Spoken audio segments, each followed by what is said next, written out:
Loh, kamu itu dari mana aja? Kenapa baru sampai jam segini? Di base camp Gunung Merbabu itu lagi pada nyariin kalian karena hampir 12 jam lebih kalian itu dinyatakan hilang. Hampir Basarnas itu diterjunkan. Dan ibu-ibu sama anak kecil itu nunjuk ke arah kita, Bang. Nunjuk ke arah kita, tapi fokus nunjuknya itu ke Ali. Sambil bilang, balikin uang saya, balikin uang saya, balikin uang saya. Tapi dengan raut yang intinya dia kayak muka marah ada anak itu. Balikin uang saya, balikin uang saya. Otomatis gue lari lah, ngejauh dari desa tersebut. Terus. Kamu jangan bohong sama saya itu bisa tahu, saya bisa ngeliat. Kamu jangan macam-macam di sini, bawa gituan. Kamu intinya saya tahu, kamu mau buat celaka siapa? Iya, kenapa gue ngancurin, kata dia gitu. Gue pengen jadiin tumbal Mbak Anita, gila kata gue sih lu. Dan gue bener-bener ngalamin kejadian ketika memang ngelewatin jalur lama itu.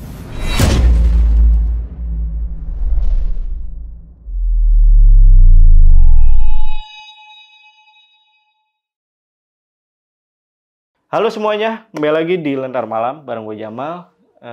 Di tahun 2018, gue itu pernah melakukan sebuah pendakian ke Gunung Merbabu. Dan jalur yang gue lewati pada saat itu adalah jalur yang jarang banget pendaki lain itu lewatin. Nah, beberapa hari yang lalu, produser kita itu tiba-tiba mau mengangkat sebuah kisah horor dari seorang pendaki. Nah, kebetulan jalur yang dilewatin sama narasumber kita kali ini itu sama dengan jalur yang gue lewatin di tahun 2018 lalu. Dan kejadian yang dialami sama narasumber kita kali ini itu di tahun 2019. Dan hanya selang 1 tahun guys dari pendakian yang gue lalui pada saat itu. Jadi mari kita dengarkan kisah dari narasumber kita kali ini yang dimana itu ceritanya epic banget. Gue jamin epic banget. Dan selamat datang di Saksi Misteri by Lentar Malam.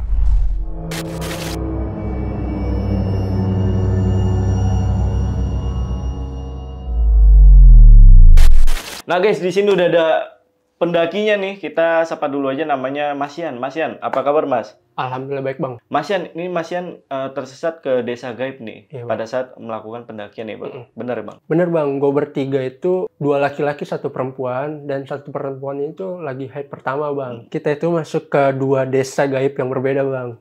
Oh, sampai 2 desa gaib lo temuin di situ. Kita itu udah dinyatakan hilang Bang sama pihak base camp. Dan pihak base camp hampir terjunin pihak Basarnas. Oh, oke.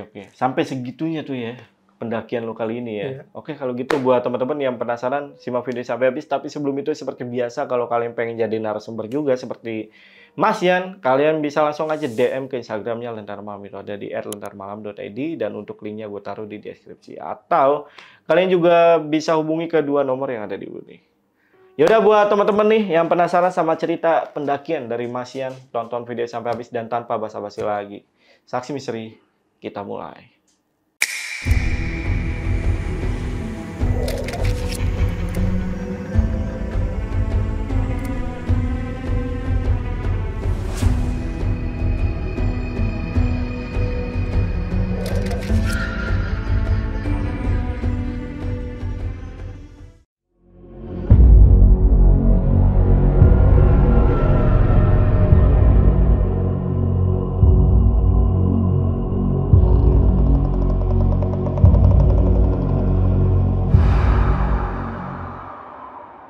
Itu kejadian pada tahun 2019 Bang.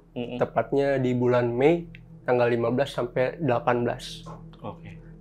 Kita mutusin buat naik tanggal 15 nih Bang. Kita kan tadi niatnya berempat nih naik gunung. Daftar online dulu kan, berempat dulu. Karena teman satu gua nggak jadi ikut nih. Jadi gua mutusin buat bertiga lah. Jalan dari Cawang Uki jam 9 lewat kurang lah, jam 9 kurang kita mutusin ke Cawang Uki. Dari Cawang Uki itu kita nunggu bis untuk menuju base camp Gunung Merbabu nih. Iya.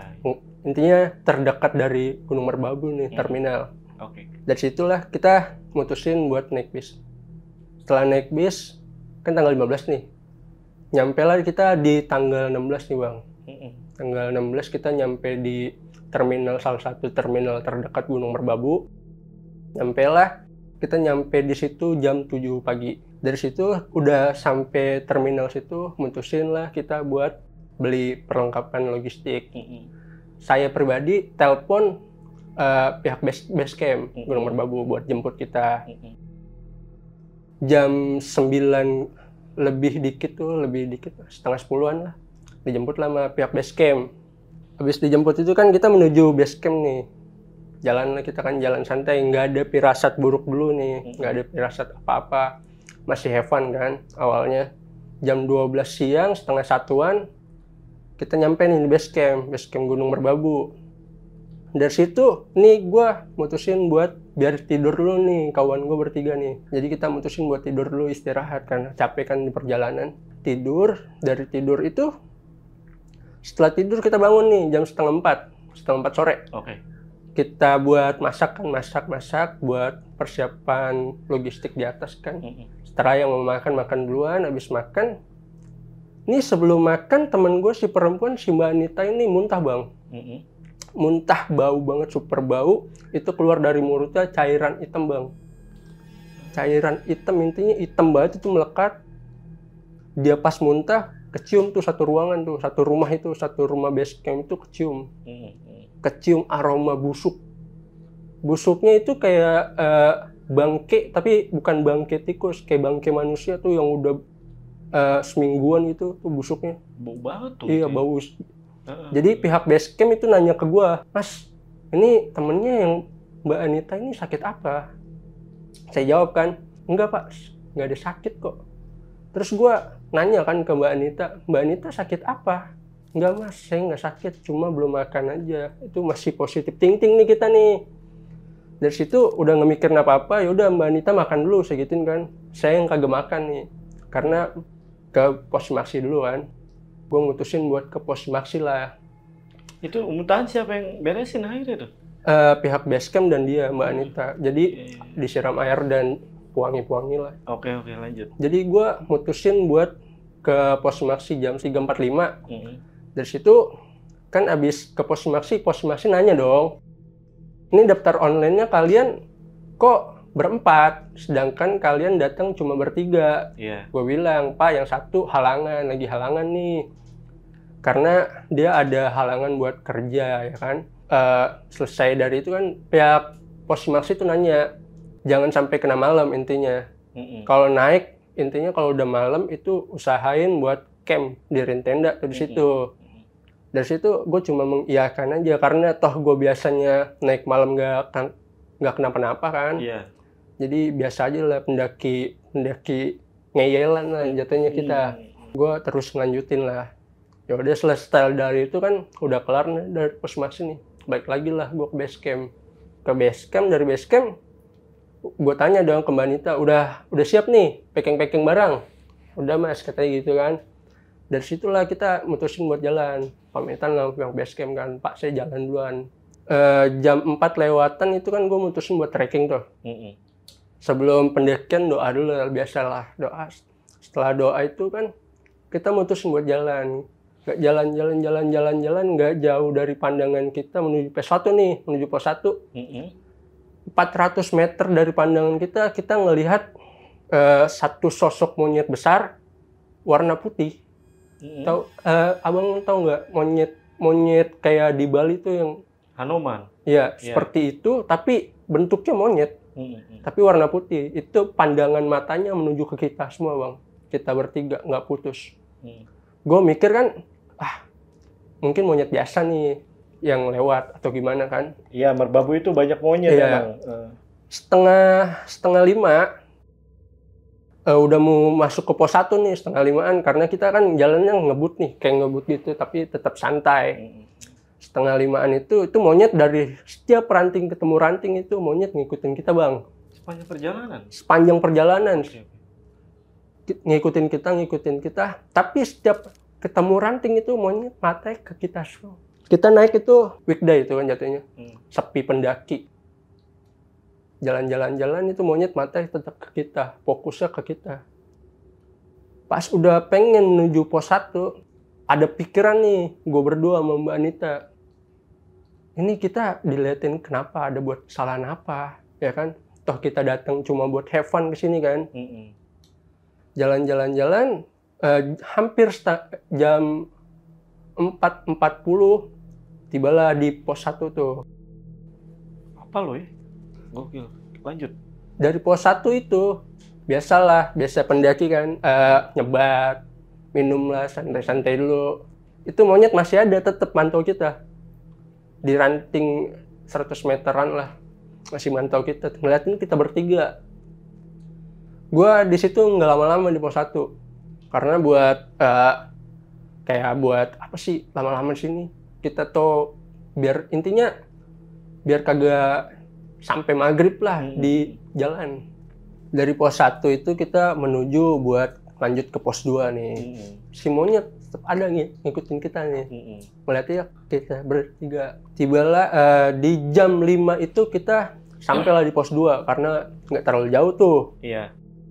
Sampailah di pos 2. Dari pos 2 itu nggak istirahat terus itu. Tetap langsung jalan. Karena udah mulai risih nih sama monyet. Karena pandangan nggak putus dari kita. Kita jalan itu jam 5 lewat 10 menit kan. Jalan lagi tuh, jalan menuju pos 3. Tengah perjalanan itu monyet tiba-tiba hilang. Nggak ada di pandangan kita. Jalan terus saya udah nggak ada pikiran apa-apa kan. Ya karena kita mikirnya biasalah datang monyet di situ kan. Iya. Jalan untuk menuju ke pos 3. Dari pos 3 kan ada 2 percabangan nih Bang, udah nyampe pos 3. Di jam 5:30 itu udah nyampe pos 3 nih. Udah ketemu percabangan nih di 2019 itu. Ada percabangan jalur baru dan jalur lama nih. Yeah. Tapi jalur lamanya itu ditutup nih Bang. Dilarang lewat. Gua nggak tahu itu kena longsor atau gimana kan. Karena awal sebelum pendakian itu pihak SIMAKSI bilang, kamu jangan sampai lewatin jalur lama. Oke. Gue nggak tahu itu kenapa kan. Karena gue juga ngeyelan orangnya kan. Gue milih jalur lama nih. Karena gue taunya jalur lama Bang, lebih cepat menurut gue. Oh gitu. Karena kata pihak SIMAKSI kan, jalur baru itu lu bisa lewat tapi lama. Landai mulu kan dia, ketemu landai. Gue milih lah jalur lama, gue langkain tuh patok tuh. Gue langkain. Nggak ada pikiran kemana-mana. Udah dari situ kita jalan. Di jam 5.20-an tuh 300 meter dari pandangan gue ketemu kakek-kakek Bang. Intinya kakek-kakek tua tuh bongkok. Dia raut aja biasa, tapi pakai blangkon, pakaiannya pakai adat Jawa kuno tuh, Jawa keraton. Dari situ dia kan kakek-kakeknya berada di sebelah kanan di batu berdiri. Dia bilang pakai bahasa Jawa karena gue translate aja nih. Dia bilang jangan lewat sini, ini bukan jalanmu, silakan putar balik, intinya gitu. Gue cuma nganggut doang nih Bang. Gue lewatin lah kakek-kakek itu. Jalan jam hampir 5:30 lebih dikit tuh. Gue nengok ke belakang itu kakek-kakek udah hilang. Jadi gue langsung udah gue kagak mikir kemana-mana nih. Gue jalan lagi, jalan. Nggak jauh dari jalan berapa meter, 100 meteran lah gue jalan. Itu kan ketemu rumput-rumput tinggi tuh, udah ilalang tuh rumputnya, udah tinggi-tinggi. Gue juga udah mikir, ini bukan jalan kita nih, udah bukan jalur pendakian. Terus tuh kakek-kakek 200 meter itu ada di sebelah kiri, kakek-kakek yang sama.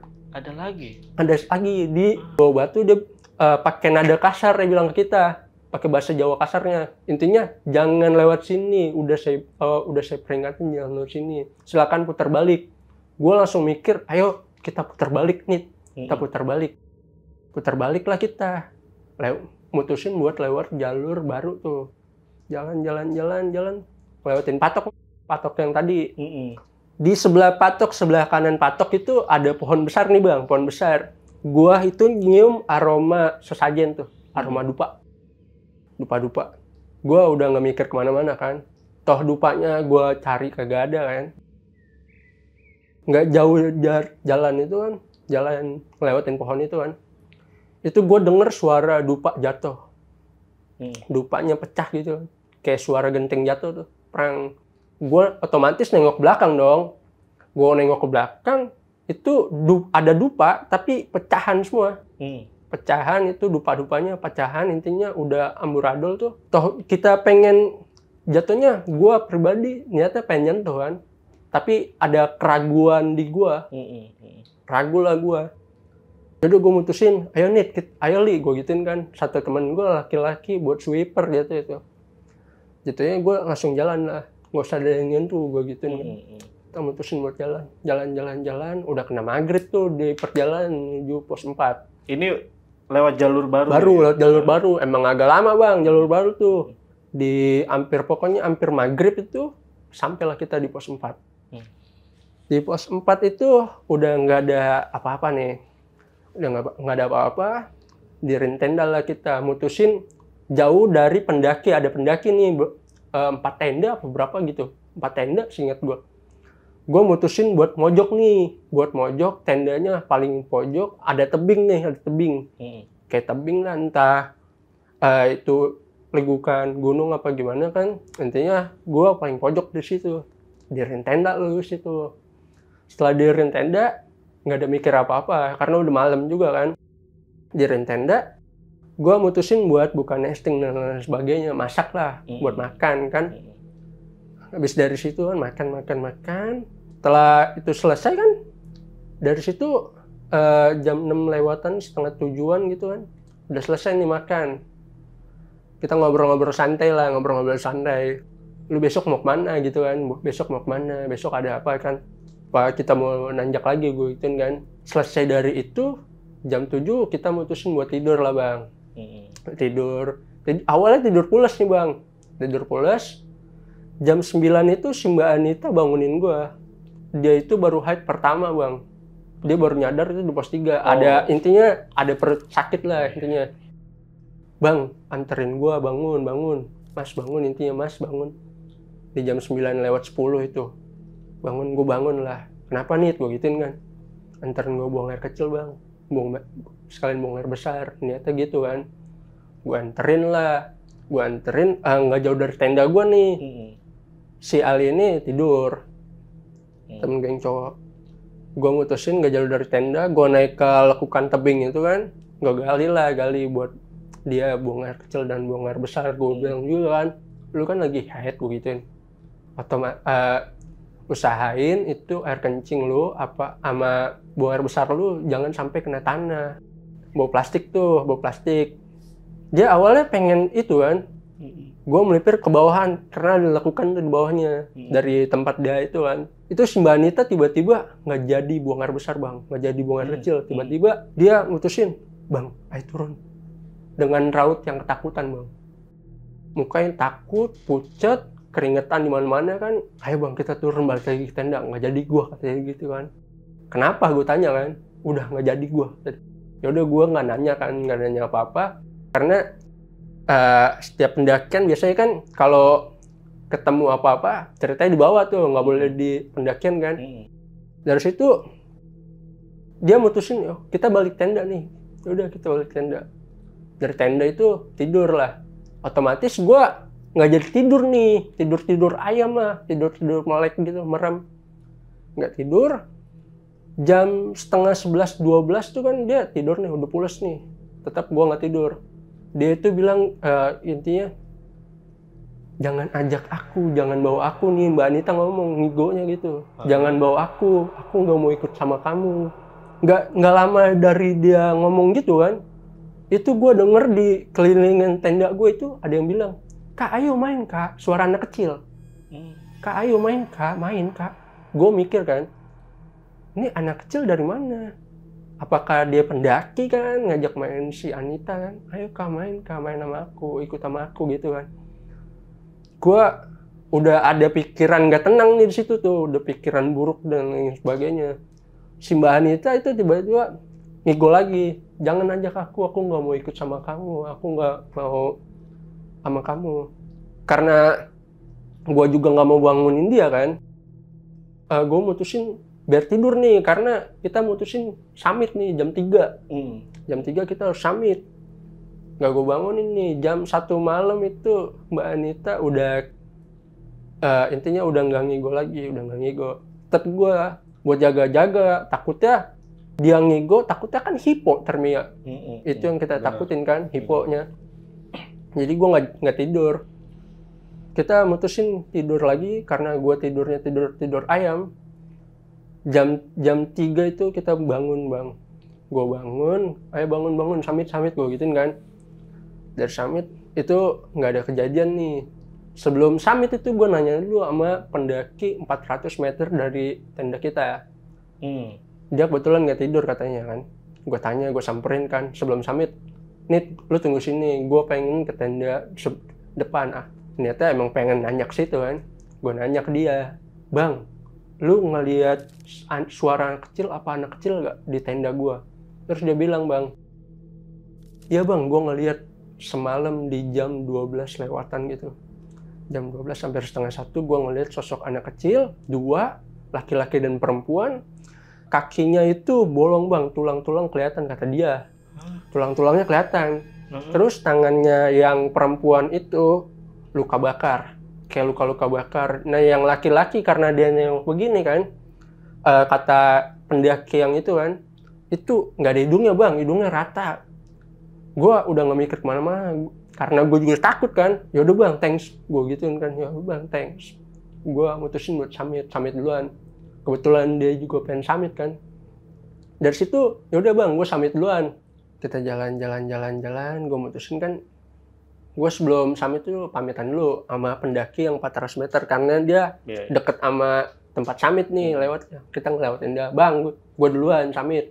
Oh ya bro, hati-hati, gitu kan. Terus kata pendaki tuh hati-hati. Pikiran gue udah kemana-mana nih, hati-hatinya kemana? Karena dia bilang sama gue kayak gitu nih. Setengah perjalanan dari summit itu gue kena kabut bang, kabut tebel banget. Itu udah deketin puncak tuh. Intinya jam 3 lewat hampir setengah 4 itu ada kayak batu-batu. Dari situ kena kabut tebel. Otomatis gue diem kan, nggak diem juga, jalan dikit-dikit ngikutin jalan yang ada kan. Dari situ kata gue, kok ini lama-lama kita jalannya ke kanan, padahal kita ngikutin jalan nih. Hampir setengah 6 gue kagak nyadar di jam kan. Intinya udah pengen pagi aja itu, matahari terbit. Di jam setengah 6 itu kabut kebuka tuh, udah hilang. Tiba-tiba kita udah pengen hampir ke jurang bang. Ini kan kanannya jurang nih, hampir ke situ nih. Sekali langkah lagi udah nyembur kita. Dari situ gue mikir kan, Nit, kok kita kesini? Gue gituin kan, kok kita kesini? Nggak tahu bang, kan ngikutin jalan lu. Iya. Gue bilang, gue ngikutin jalan yang ada nih, ngikutin kan cuma ada jalan itu kan. Dari situ dia bilang, udah bang, gak usah mikir apa-apa. Gue tahu dia juga takut nih. Jadi gue mutusin buat jalan. Nyampe lah kita di puncak, ketemu sama mas-mas yang bilang hati-hati nih. Kata dia, bro, lu kemana aja? Aku baru nyampe. Tahu bang, gue kena kabut. Terus dia bilang, kena kabut di mana lu? Di pertengahan. Enggak ada kabut di situ. Serius lu? Gue gituin kan. Gue udah mikir kemana-mana, serius lu. Kagak ada kabut, malah gue kagak ketemu lu sama sekali di jalur. Gue udah mikir kemana-mana tuh, gue bertiga nih mikir kemana-mana. Dari situ kita jalan terus, bodo amat lah gue. Udah gak mikir kemana-mana, foto-foto lah, dokumentasi. Di mana tuh puncak? Iya, hampir ke situ tuh. Deket-deket situ. Kita foto situ kan. Dari foto-foto mutusin buat turun lagi nih. Jam 7-an hampir setengah 7 kita turun nih. Bang, gue turun duluan. Dia masih di atas nih. Bang, gue turun duluan. Di tempat yang sama setelah turun kan, di tempat yang sama gue kena kabut lagi bang. Kena kabut lebih tebel dari sebelumnya. Kabut tebel. Itu jam 7 lewatan setengah 8 itu kabut belum hilang-hilang nih. Jam setengah 8 lebih dikit itu kabut hilang. Kan gue gak jalan nih, gue diem aja takut kejadian lagi kan. Gue mutusin karena kabutnya udah hilang, gue mutusin buat jalan. Ayo kita balik ke tenda buat makan, buat turun, gue gituin kan. Karena niatnya pengen sampai tanggal 18 nih. Karena nggak jadi kan. Nggak jadi, gue mutusin buat turun aja lah hari itu. Jalan, nyampe lah kita di tenda. Masak buat stamina turun lah. Setelah makan, packing barang lagi nih. Pokoknya packing barang, sampah di bawah kan. Dari situ kita mutusin buat turun lah di jam 9 pagi. Berarti turun itu di jalur yang sama ya? Jalur Lu yang sama. bukan lintas ya? Bukan. Oke. Di jalur yang sama gue turun. Gue jalan. Gue pamitan sama yang ini. Karena dia udah turun juga di jam 9 itu. Bang, gue pamit duluan. Dia, ayo bro, gue nanti aja pulangnya. Ternyata pengen gue ajak bareng tuh. Iya. Yaudah bro, hati-hati. Masih hati-hati. Udah ngasih hati-hati mulu berapa kali tuh. Intinya kan dari pos 4 ke pos 3 itu kan nggak terlalu jauh bang. Gue jalan nih, jalan. Udah menuju ke pos 3 nih intinya. Gue kayak diputerin bang. Jadinya pos 4 ke pos 3, ke pos 4 ke pos 3. Sampai berapa kali, sampai jam setengah 12 siang gue digituinnya terus. Pos 4, pos 3, sampai capek sendiri nih. Gue bilang sama Anita, Mbak capek juga nih jalan ya. Kok nggak nyampe di pos 3 ya? Kita masuknya ke tempat yang tadi lagi nih. Nggak tahu bang, gue juga capek nih jalan. Udah mau gimana lagi, kita ikutin aja terus. Tiba-tiba di jam 12:30 siang nih, itu ada kabut muncul. Itu namanya alam kan kabut, tapi lebih tebal dari alam sebenarnya bang. Kabutnya lebih tebal. Dari situ kan kita mutusin terus jalan nih, pos 4, pos 3. Nyari pos 3-nya ini nggak temu-temu nih. Kita cari kan, kayak puterin gitu aja tuh. Gua karena capek, minum. Airnya tinggal 1 botol kan. Iya. Itu tinggal setengah airnya, karena minum terus kan. Di pos 4, pos 3 itu, nyampe. Kita minum terus tuh. Gua bertiga nih ngeliat 4 pendaki atau 3 pendaki gitu lewat. Dia pakai headlamp kan, tapi nggak bawa carrier nih. Pakai headlamp? Iya, pakai headlamp. Oh, soalnya masih kabut ya? Iya, masih kabut. Okay. Headlamp yang kuning tuh. Bukan headlamp yang biasa tuh, kayak center gimana tuh yang warna kuning tuh. Oke, iya. Dia pakai gituan, kabut. Gue panggilin. Bang, tolongin saya nggak nyampe di pos 3, gue gituin kan. Padahal deket nih jaraknya. Kayak kagak denger kita. Bang, tolongin gua kesesat nih jalan, gue gituin kan. Nggak nyampe di pos 3, capek nih gue jalan, gue gituin kan. Gue bertiga juga hampir nyerah bang situ bang. Terus pendaki itu kayak kagak denger sama sekali, padahal deket bang. Kayak jaraknya dari sini ke gua lah. Dari sini ke lu.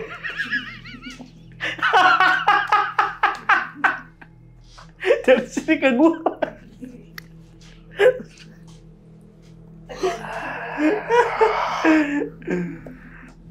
Intinya tuh gua ngeliat pendaki tuh jaraknya nggak terlalu jauh bang. Dari gua ke lu itu bang. Iya. Jaraknya nggak terlalu jauh intinya. Iya, jauh itu. Tapi dia gue panggilin terus tuh. Bang, tolongin gua nggak sampai. Gua nggak ketemu jalur nih. Nggak ketemu jalur 3 nih. Pos 3 intinya. Tiba-tiba dia jalan ke kanan nih. Menurut gua kan kalau dari kita nih, jalur kirinya jurang tuh. Dia lewat situ bang.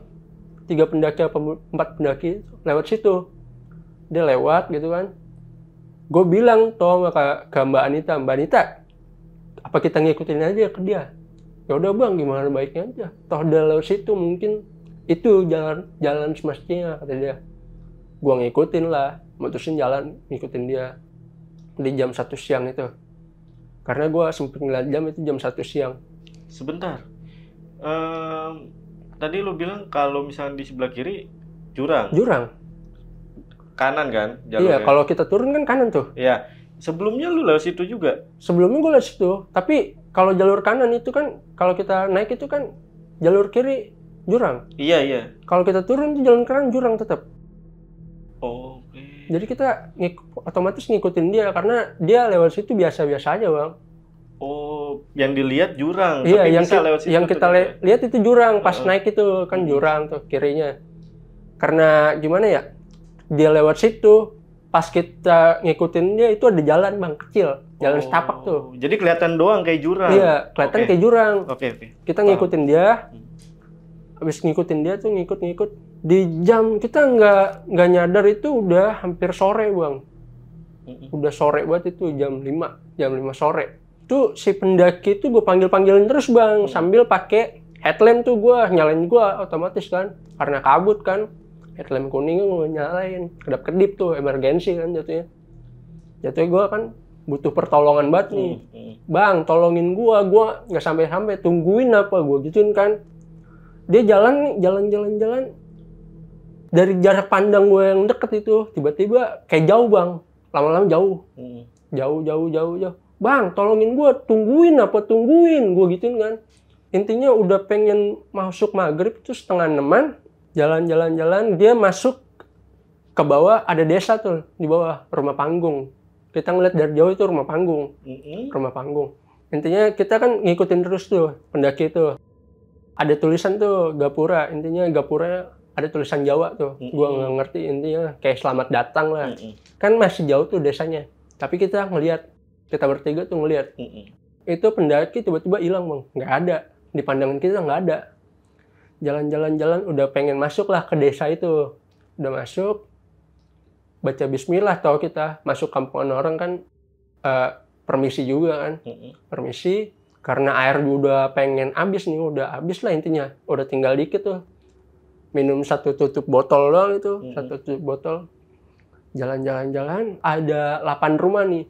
Tapi 4 rumah depan, depan-depanan nih, hadap-hadapan, 4 sini kan. Tapi panggung nih, rumah panggung. Rumah tua. Intinya kayu-kayu semua tuh rumahnya. Jadi kita karena logistik udah habis nih, udah maghrib di situ tuh, udah maghrib.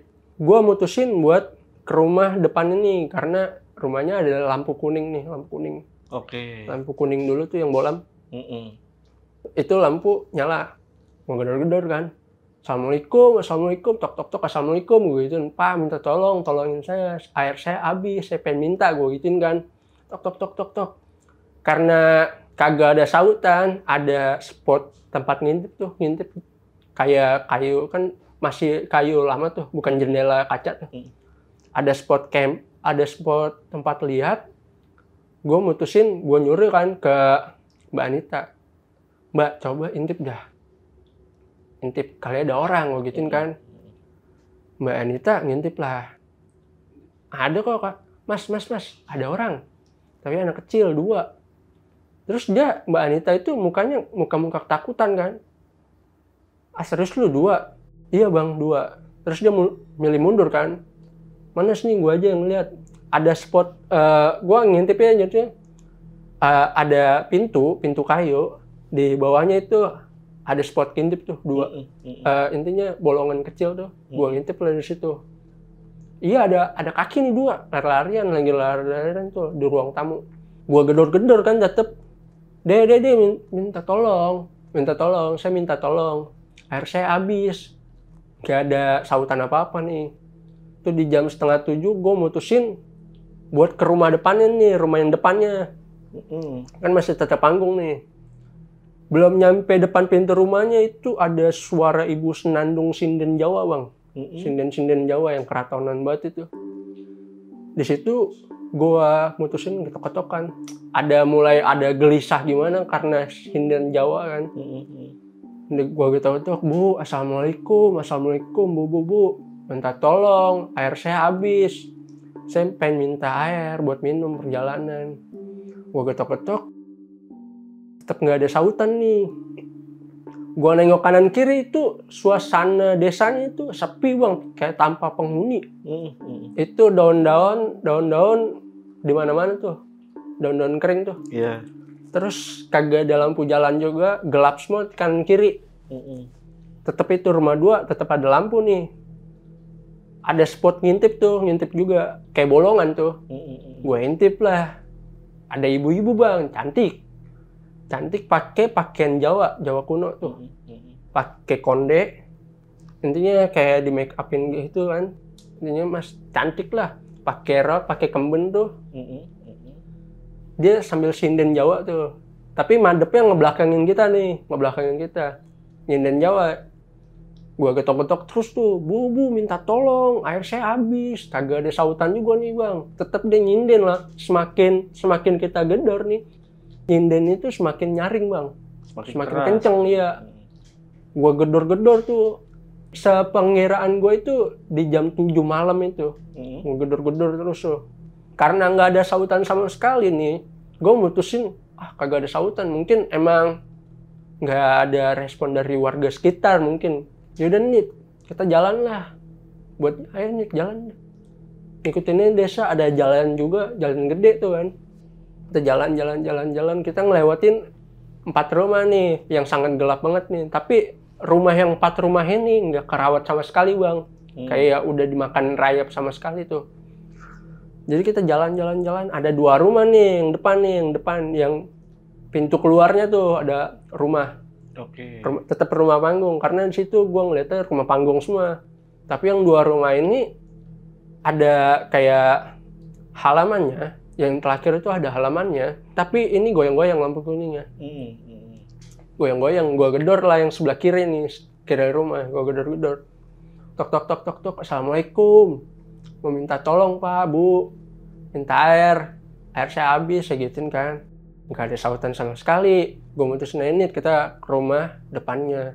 Itu tetep nih temen gue si Ali ini jagain keril doang bang. Nggak berguna lah situ intinya. Nggak mau usaha sama sekali. Iya. Gue mutusin ke rumah depannya nih. Gue ketok-ketok juga. Tok. Assalamualaikum. Saya minta air saya habis. Itu gue denger itu suara 2 anak kecil bang. Lagi lari-larian situ. Di jendela itu kan, jendelanya kayu tuh. Itu rusak tuh. Gue intip, gue kaget nih bang. Kaget gue kan. Gue panggil lah Anita. Nit, intip dah. Ada anak kecil gue gituin. 2. Sini. Enggak bang, kata Anita gitu kan. Sini intip, biar lu percaya. Ada anak kecil 2. Itu cantik sama ganteng bang awal ya. Dia lari-larian sambil, Kak ayo main. Main sama kita, ayo main. Ikut sama kita gitu kan. Dari situ gue ketok-ketok terus lu, Dek, minta tolong, bukain, minta tolong, saya minta air saya habis. Dari situlah, karena nggak ada sautan, gue panggil lah, gue suruh Ali, Li, intip. Dari situ Ali ngintip, ya kan. Sini bang, gue aja yang ngintip, kata dia gitu kan. Dia intip sama dia di jendela itu. Dari jendela itu, tiba-tiba anak kecil itu ngomong, balikin uang saya. Dia begitu, pas nengok Ali. Balikin uang saya. Dari situ, bang, kok dia minta uang sama gua? Dia bilang gitu si Ali. Gua nggak tahu. Sini gua lagi yang intip, gua gituin kan. Gua intip lagi nih, gua ketok, tok. Assalamualaikum, gua gituin kan. Kagak ada sautan juga nih. Anak kecilnya, balikin uang saya, tetap gitu kan. Karena itu udah malam banget bang, jam 8-an. Gua mutusin buat jalan lagi nih, ayo. Nggak ada respon sama sekali nih di desa tersebut. Gue gituin 400 meter dari gue jalan itu, gue bertiga mutusin buat ngintip ke belakang. Karena kan masih 400 meter, otomatis desa tersebut masih kelihatan. Gue nengok ke belakang, itu desa hilang bang. Otomatis kan gue kaget, terus takut kan, gemeter juga tuh. Takut juga intinya, takut banget lah, gue bertiga tuh takut tuh. Udah, gak usah mikir kemana-mana, gue gituin kan. Jalan, gue mutusin buat jalan lagi nih. Jalan, 100 meter dari pandangan mata gue itu, gue ngeliat desa lagi. Di sebelah kiri rumah panggung itu kan ada rumah panggung. Tapi dia bukan hadap-hadapan bang. Dia cuma berderet doang, 4 rumah itu kita ngeliat dari jauh, 4 rumah. Hadap-hadapan, berderet. Dari situ, gue ngelewatin 4 rumah. Nggak kerawat, intinya kayunya agak rapuh lah. Desa tersebut lebih sunyi dari sebelumnya. Bahkan cahaya lampu aja nggak ada. Gue mutusin buat jalan lah. Nah, gue jalan nih bang, ngelewatin rumah pertama. Karena gue lihat itu rumah pertama lebih hancur, gue mutusin ke rumah kedua. Karena di rumah kedua gue denger suara anak kecil sama ibu-ibu. Jadi gue mutusin ke situ lah. Di desa itu kan, rumahnya hampir lebih nggak terawat, tapi ada penghuninya lah situ. Gue cobalah minta tolong ke rumah kedua. Gue ketok-ketok lah rumah kedua kan. Tok. Assalamualaikum. Gak ada jawaban nih. Sampai 3 kali, Assalamualaikum, Bu, saya minta air. Air saya habis, saya minta air. Gak ada jawaban sama sekali nih. Ada spot tempat ngintip nih. Di pintu kayu, tapi lebih hancur. Kita intip ada ibu-ibu sama anak kecil, tapi madep sono nih. Madep ngebelakangin kita. Tapi kayak udah bukan yang kita lihat dari sebelumnya bang. Karena dia kayak menunjukin wujud aslinya nih. Gua ngelihat itu kakinya itu bolong-bolong bang, tulangnya kelihatan. Karena dia lari-larian kan, ada ibunya tuh situ, ibunya sambil di kursi kan. Itu ibu-ibunya masih ngebelakangin kita. Karena anaknya lari-larian kan, otomatis kakinya kelihatan bolong-bolong. Kakinya luka bakar bang, kayak tulang-tulangnya kelihatan. Si yang cewek itu ada luka bakar sama mukanya. Dan itu bajunya itu darah semua bang, baju anak kecil ya. Anak kecil yang laki-laki dan perempuan itu darah semua. Nah gua ngelihat ke ibu-ibunya, nah ibunya itu lagi di kursi bang, kursinya goyang. Karena itu ngebelakangin kita awalnya kan. Semakin dia goyangin kursi itu semakin muter tuh kursi perlahan. Gua ngeliat ibu-ibunya itu mukanya muka luka bakar, lehernya itu ada darahnya ngucur semua tuh. Di tangannya itu luka bakar semua, kan pakaiannya putih tuh. Ada darah semua, berdarah semua. Karena gue berdua sama Anita udah ketakutan situ kan. Saya bilang kali, Li, gantian lu yang ngintip, gue takut nih. Ali ngintip lah. Pas Ali ngintip itu kita bertiga ngedenger semua bang. Balikin uang saya, balikin uang saya, balikin uang saya. Balikin uang saya, intinya gitu kan. Gue mutusin lah buat putar balik nih karena ketakutan kan. Dari pas putar balik itu pintu kebuka bang. Dan ibu-ibu sama anak kecil itu nunjuk ke arah kita bang. Nunjuk ke arah kita, tapi fokus nunjuknya itu ke Ali. Sambil bilang, balikin uang saya, balikin uang saya, balikin uang saya. Tapi dengan raut yang muka marah ada anak itu. Balikin uang saya, balikin uang saya. Otomatis gue lari lah. Ngejauh dari desa tersebut. Gue lari 100 meter dari desa tersebut, gue berhenti. Gue tanya dulu kali, Li, lu buat kesalahan apa sampai dipintain balikin uang saya, balikin uang saya. Terus Ali bilang, enggak bang, gue nggak ngambil apa-apaan, intinya gitu kan. Yaudah, gue nggak mikir apa-apa. Itu suara anak kecil kayak di atas kita bang, sama ibu-ibu, balikin uang saya, balikin uang saya. Karena gue langsung bilang ke Anita, karena Anita cewek kan situ kan, lagi haid juga. Gue mutusin buat nengok ke kanan jalan tuh, ada jalan tuh kayak perkebunan gitu. Gue jalan ke situ kan, jalan 500 meter dari pandangan gue ngelihat monyet yang pas menanjak tuh, nanjak monyet. Iya, nanjak. Gue ngelihat itu monyet ada di situ sambil garuk-garuk, sambil ngarahin kita bang mukanya kayak gitu. Ngarahin kita. Gue bilang ke Anita, Nit, Li, ikutin monyet itu aja, mungkin dia ngasih tahu jalan yang sesungguhnya, gue gituin kan. Terus Ali bilang, ngapain sih ngikutin monyet, itu kan monyet, takutnya kita makin disesatin nih. Kata Ali gitu. Gue bilang ke Anita, Nit, lu mau ngikutin monyet itu apa ngikutin Ali? Kalau ngikutin, ayo ikut gue, setelah Ali gimana. Otomatis gue langsung, si Anita bilang, ngikutin aja bang, kali bener nih jalannya, kali dia ngasih petunjuk ke kita. Si Ali tetap, ngapain sih ngikutin, lu mau ngikutin gue apa gimana, lu gak usah batu sama gue gituin kan. Otomatis langsung dia ngikut ke kita. 200 meter dari kita jalan bang, kita ngelewatin kebun kopi nih, kebun kopi. Gue udah tenang situ kebun kopi, mungkin kebun kopi milik keluarga, pikiran gue gitu kan. Itu di ranting pohon itu ada ibu-ibu anak kecil itu lagi ngikutin kita sambil balikin uang saya, balikin uang saya, balikin uang saya gitu bang. Lu Diikutin. Balikin uang saya, balikin uang saya. Gue tetep ngikutin monyet, kagak nengok ke atas nih. Karena gue udah ketakutan juga kan. Ayo Nit, kita lari. Kita jalan ngikutin monyetnya terus, lari. Dari lari itu 100 meter, dia monyet itu dari ranting ke ranting tetap garuk-garuk nengok ke kayak ngarahin kita bang. Jadi kita terus ngikutin monyet tuh, balikin uang saya, balikin uang saya. Udah capek banget. 500 meter itu dari pandangan kita ada desa, lampu, intinya nyala semua lampunya. Kita ikutin terus tuh, lari karena kita ketakutan sama yang di atas kan, karena terus bilang balikin uang saya, balikin uang saya. Itu yang di kerel kita itu kita buangin semua bang, barang-barang. Kayak sampah-sampah yang kita bawa kita buangin terus. Kita buangin karena udah terlalu berat nih. lari 100 meter mendekatin desa tersebut. Itu monyet yang kita lihat itu nggak ada bang, tiba-tiba hilang. Dari itu kita mutusin terus ngikutin cahaya lampu yang banyak itu. Ibu-ibunya tetap ada. Ibu-ibunya tetap ada. Kita jalan lari terus. Dari situ ada sesepuh Gunung Merbabu lah situ. Juru kunci lah jatuhnya situ. Si Kuncen ini bilang, loh kamu itu dari mana aja? Kenapa baru sampai jam segini?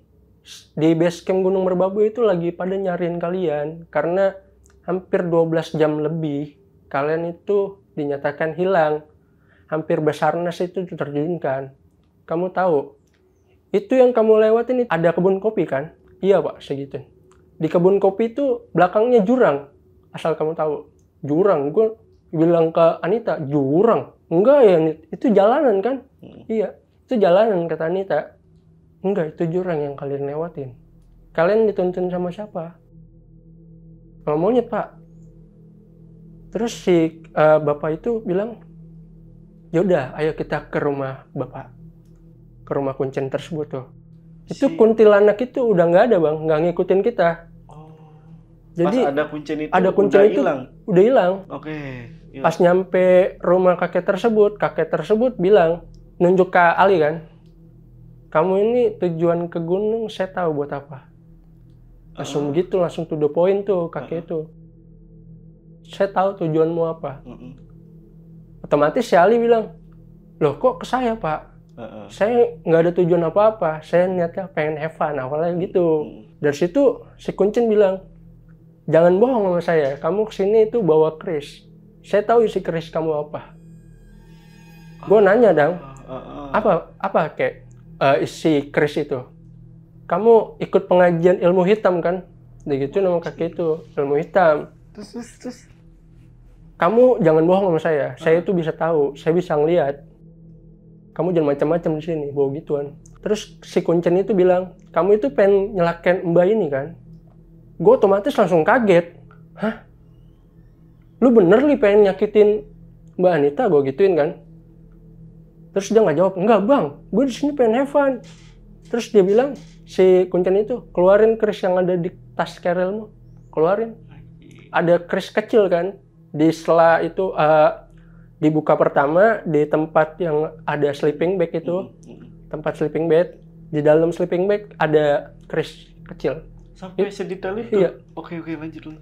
Dia langsung bilang, enggak pak, yaudah keluarin. Kita buktikan, kata kakek itu kan.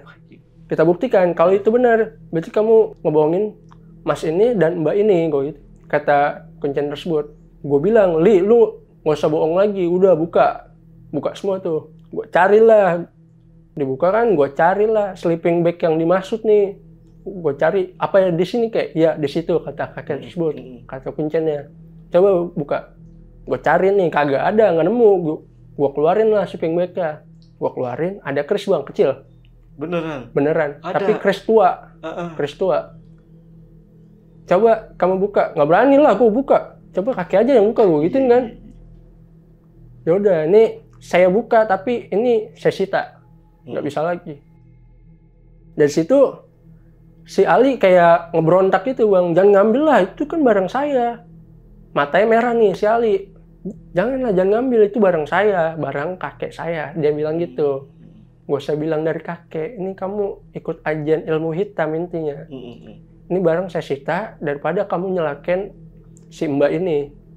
Dari situ kakek itu menjelaskan detail nih. Ali ini pengen nyakitin mbak perempuan ini. Intinya pengen jadiin tumbal keris tersebut. Karena cintanya ditolak-tolak sama si Mbak Anita ini. Intinya si Ali itu suka sama Mbak Anita, tapi Mbak Anita itu nolak terus. Nolak terus sampai berkali-kali. Jadi pas kita nanjak gunung itu kayak udah nggak ada apa-apa gitu. Seakan nggak ada apa-apa. Iya. Dari itu pas dijelaskan otomatis gue langsung kesel dong, kayak pengen nonjok tapi masih di rumah Kuncen tersebut. Dari situ kakek tersebut, yaudah ini barang saya sita. Dari situ udahlah si Kuncen itu telepon pihak base camp. Telepon, nih 3 orang yang kalian cari udah ada di rumah saya, kata kuncen tersebut. Kita diantar lah sama warga sekitar buat ke base camp. Dari base camp kita ditanya-tanya, diinterogasi lah, diinterogasi. Abis diinterogasi itu gua sama Anita diinterogasi. Kalian kenapa nyampe jam segini kok lama banget? Sedangkan temen yang mendaki yang ketemu di kamar kamu itu dia udah nyampe duluan. Dan saya tanya itu dia jawab udah turun duluan sebelum saya. Saya bilang dong, iya Pak, saya itu di pos 4 ke pos 3 itu nggak nyampe-nyampe. Saya ngelihat 3 pendaki atau 4 pendaki dari situ, dia nunjukin ke jalan kanan Pak. Yang saya lihat itu jalan kanan itu jurang awalnya. Terus pihak base camp langsung bilang gini, 3 pendaki, laki-laki semua. Iya Bang, nanti saya ceritain di akhir. Digituin kan sama pihak base camp, nanti saya ceritain di akhir. Gue otomatis langsung bertanya-tanya dong, kenapa? Dari situ gue langsung bilang, Pak saya minta air dulu, saya seret, segituin kan, saya aus, kehabisan air juga jalan, begituin kan. Terus pihak base camp langsung bilang, ya udah diambil minum dulu tuh, ambil minum, diinterogasi kita. Kenapa jam segini? Kamu tahu saya udah hampir ngubungin Basarnas buat pencarian kalian karena hilang 12 jam situ kan. Kita hampir ngubungin Basarnas, baru warga sekitar tuh, intinya warga rame banget itu Bang. Udah rame dong? Udah rame, intinya ada beberapa pendaki itu yang ditanya juga situ kan. Kita langsung ditanya-tanya, saya jawab, enggak Pak, saya cuma ngeliat pendaki dan lewatin 2 desa Pak. Itu rumah panggung yang kamu lihat. Iya Pak, ngelihat 3 sosok gak? Anak kecil sama ibu-ibu katanya gitu kan, kata pihak base camp. Gue langsung bengong dong. Iya Pak, saya ngelihat, gue gituin kan. Iya Pak, saya ngelihat. Ya udah nanti saya ceritain di sini. Intinya kamu ngelewatin situ, kamu nggak jadi terima air dari situ, nggak terima makan dari situ kan. Boro-boro Pak makan minum, dibukain pintu kagak Pak, gituin kan, saya gituin. Dari situ pihak base camp langsung bilang, ya udah, saya interogasi si Ali dulu. Kata pihak base camp nih, diinterogasi tuh Ali di beda ruangan tuh, ada kamar kan, ada kamar. Jadi gue di kamar sebelahnya, ditenangin, si Mbak Anitanya ditenangin. Dari situ si Ali diinterogasi tuh rame tuh sama beberapa warga, sama pihak base camp dan yang di Semaksi tuh. Diinterogasi lah dia. Diinterogasi si kuncennya itu bilang, dia ini pengen nyelakain si Mbak Anita karena tertolak cintanya sama Mbak Anita. Dari situ si Ali itu kayak meronta-ronta Bang. Kayak udah hampir kesurupan gitu, meronta-ronta intinya. Balikin keris saya intinya gitu. Balikin keris saya. Si kuncen itu, ini keris sudah saya sita. Nggak ada yang bisa ngambil lagi, kata kuncen itu. Si Ali tetap diinterogasi. Kata kuncennya, kamu ngambil uang dari sesajen dan mecahin sesajen ya? Gitu. Kita denger kan jadinya. Kita di kamar sebelah tuh. Kamu ngancurin sesajen. Otomatis gue denger tuh. Dari denger itu, gue langsung bangun lah. Langsung ke tempat interogasi itu. Gue bilang, oh jadi lu yang ngancurin. Gue gituin kan Bang. Oh jadi lu yang ngancurin. Sekali nengok gini. Melotot tuh, matanya merah. Iya kenapa gue yang ngancurin. Kata dia gitu. Gue pengen jadiin tumbal Mbak Anita. Gila kata gue sih lu. Tetep tuh diinterogasi. Kerisnya diambil, intinya udah diambil. Disadarin lah si Ali. Intinya pas itu nggak disuruh pulang tuh dia. Kita niatnya pengen pulang malam itu juga. Karena itu udah malam, si Mbak Anita juga udah kecapean, gue juga kecapean, haus, lapar. Kasihlah makan sama pihak base camp. Kasih makan. Kita tidur lah di rumah istrinya kuncen tuh, di bawah. Oke. Si Ali? Si Ali di base camp. Oke. Karena pihak base camp itu bilang, balikin uang sama sesajen yang kalian hancurin. Belilah di situ, beli kendi-kendinya di situ. Belilah di situ, kalian nanti Mas sama Mbak ini pulang duluan nggak apa-apa. Ini Ali kami tahan dulu. Ditahan buat mulangin. Nanti kita temenin lah ke sana kata dia. kata pihak base camp itu. Oh, jadi dia disuruh ganti. Disuruh Terus? pulangin ke pos 4 itu. Iya, Pos 3 ke pos 4 itu. Iya. Ada pohon, disuruh ganti. Ali nggak mau dong, otomatis. Saya pengen bareng aja, Pak. Gue langsung bilang kan, gila lu bareng udah pengen nyakitin temen gue gituin kan. Gila lu mau bareng pulang sendiri lu gituin. Nggak ada pulang bareng sama gue gituin kan.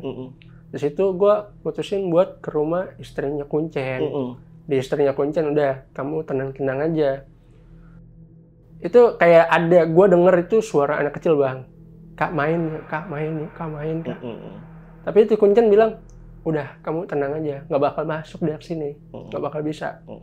Di situ udahlah pagi tiba, kita mutusin pamitan buat pulang sama Kuncen. Pak jaga saya ya, Pak saya pengen pulang, biar selamat sampai Jakarta, gue gituin kan. Kita jalan dianterin sampai terminal, kita pulang lah. Nggak ada Ali emang. Biar Ali pulang sendiri lah, bodo amat saya. Dari pulang itu udah nyampe nih bang, di Jakarta. Udah nyampe rumah. Si Mbak Anita udah nyampe rumah, gue udah nyampe rumah, tiba-tiba si Mbak Anita itu nelpon gue bang. Itu di hari kedua. Di hari keduanya itu, bang, kemarin pas gue nyampe rumah itu, 2 anak kecil kata ibu gue, ada di depan rumah gue ngikutin gue bang. Digituin kata Mbak Anita. Gue langsung bilang, serius lu? Kan kata Kuncennya udah gak bakal ngikutin kita. Enggak, kata ibu gue, pas gue nyampe rumah ketok-ketok kan, otomatis dia pulang ke rumah ketok-ketok, assalamualaikum, bu saya pulang. Si Mbak Anita langsung, kayak ibunya langsung bilang ke Mbak Anita, kamu kesini ngapain bawa anak kecil? Pulang ngajak anak kecil 2, cantik sama ganteng, ngajak kamu main lagi. Karena Anita mukanya ketakutan, jadi ibunya tahu nih. Oh ya. Mungkin ibunya juga udah tahu sebelumnya itu bukan anak kecil sesungguhnya gitu kan. Jadi di depannya gue ada daun kelor gitu kan. Disabet punggungnya Anita. Kamu jangan langsung masuk kamar. Masuk kamar mandi belakang, pakaiannya masukin semua, kamu mandi. Nanti doanya ibu kasih tahu, kamu mandi. Setelah mandi, kamu sholat. Anak kecilnya itu udah diusir sama ibunya. Si Ali gue nggak tahu lah itu kabar gimana. Ya jalan dari situ, seminggu kemudian itu si Ali nelpon gue bang, minta maaf.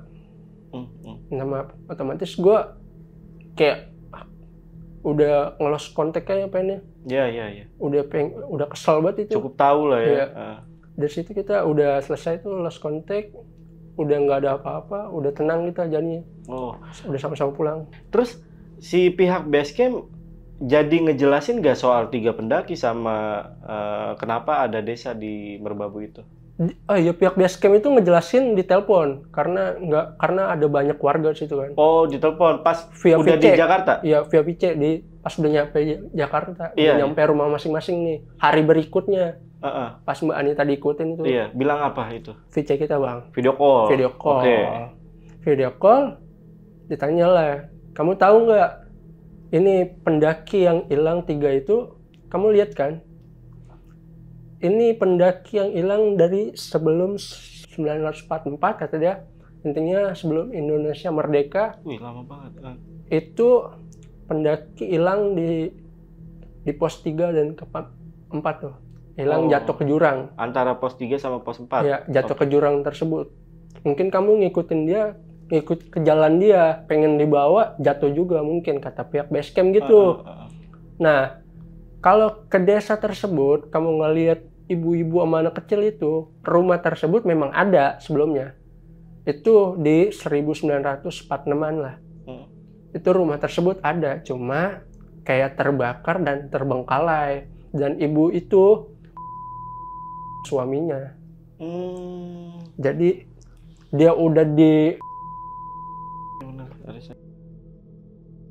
dibakar lah. Anak-anaknya juga masih di dalam tuh, masih kondisi anaknya hidup tuh.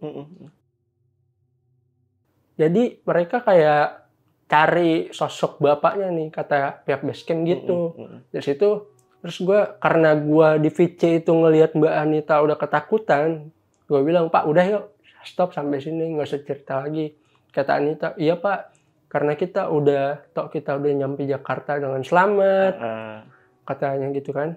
Dari situ udah nggak ini dimatiin sama pihak base camp. Udah nggak lanjutin lagi. Udah nggak ngelanjutin lagi. Sama Ali gimana tuh? Sama Ali gue udah lost contact, intinya udah kayak dia minta maaf sama gue aja nggak gue maafin dah. Iya, nggak lu maafin tuh ya. Iya sih, parah sih, pengen nyelakain temennya sih. Tapi Mbak Anita sampai sekarang masih sehat-sehat aja? Masih sehat. Oke. Tapi lu ngelihat gak ketika Ali itu ngancurin sesajen? Gue itu nggak ngeliat bang, justru gue hanya denger suara pecahan doang. Kayak pecahan genteng jatuh tuh. Perangnya. Otomatis gue nengok ke belakang lah. Itu kan Ali kayak pura-pura nggak tahu tuh gitu. Sama gitu kayak pura-pura. Iya, pura-pura nggak tahu lah. Padahal dia. Nah, tapi kalau soal yang kejadian Anita mau buang air besar itu nggak jadi, itu kenapa? Cerita gak dia? Anita cerita bang, di base camp. Oke. Dia itu ngelihat sosok anak kecil 2 ngajak main, tapi dengan kondisi yang kakinya bolong-bolong bang, tulangnya kelihatan. Oh, udah sosok sesungguhnya. Iya, sosok sesungguhnya tuh, yang mukanya kebakar. Jadi itu yang dilihat sama dia. Di mana? Di pos yang tebing itu ya, sebelum berak tuh. Iya. Ya sebelum berak. Jadi dia ketakutan. Oke. Jadi dia mutusin, ayo bang kita terbalik. Nggak jadi tuh dia intinya. Nah kalau si Anita karena udah ngelihat sosok 2 anak kecil itu sebelumnya ya, ketika dia ngelihat lagi entah di desa gaib atau di sebelumnya, itu dia gimana tuh menurut dia? Dia takut bang, intinya dia takut karena dia ngelihat 2 anak kecil yang sama pas dia buang air besar itu. Dan itu ngeh dia? Ngeh ya. Oke. Dia ngelihat itu, dia baru berani cerita itu di base camp. Berarti dia sempat ngeh juga kalau itu sosok 2 anak kecil yang sebelumnya dia lihat. Kan dia waktu ngelihat anak kecil yang pertama itu muka raut wajahnya udah ketakutan memang. Nah, ini sebenarnya guys, jalurnya itu jalur yang ada di Merbabu. Pada saat gue juga mendaki ke situ. Gue pernah mendaki lewat jalur itu, Bang. Itu jalur bekas kebakaran ya? Ya, bener ya? Ya, di situ gue juga ngalamin kejadian horor. Kalau gue ketemu kuntilanak di situ, ada cerita di situ. Gunung Merbabu, jalur tersebut memang itu jarang digunain, bener. Apalagi di tahun 2019. Gue juga hampir di tahun 2019 pada saat itu. Tahun berapa ya gue lupa. Nanti lihat di IG gue. Jadi penasaran, lupa gue. Dan jalur itu bener, apa kata lu, ada 2 jalur percabangan. Kalau pada saat itu ya, entah gue duluan atau lu duluan, itu ditutup kalau gue. Ditutup sama pohon kalau gue. Lu ditutup sama apa? Pakai plang besar ya. Udah plang ya. Oh, udah plang besar. Kemungkinan gue duluan tuh ya, kayaknya. Karena gue masih ditutup sama pohon. Emang ada 2 jalur percabangan.